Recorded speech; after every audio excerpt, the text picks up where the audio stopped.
దీన్ని చాలా మెత్తగా, చాలా ఫైన్గా పట్టుకోవాలి. కొద్దిగా తేనె యాడ్ చేసుకుందాం. ఫిల్టర్ చేయాల్సిన అవసరం లేదు, ఫిల్టర్ చేయకూడదు.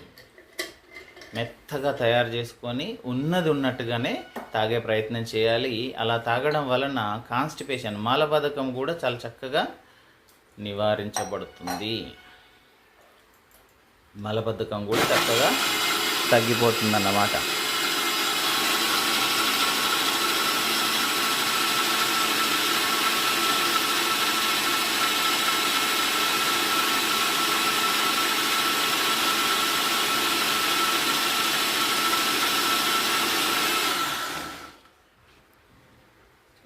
ఇలా చాలా చక్కగా మెత్తగా తయారు చేసుకోవాలి. మీకు ఇంకా డౌట్ అనిపిస్తే ఇంకా కాస్త మెత్తగా కూడా పట్టుకోవచ్చు.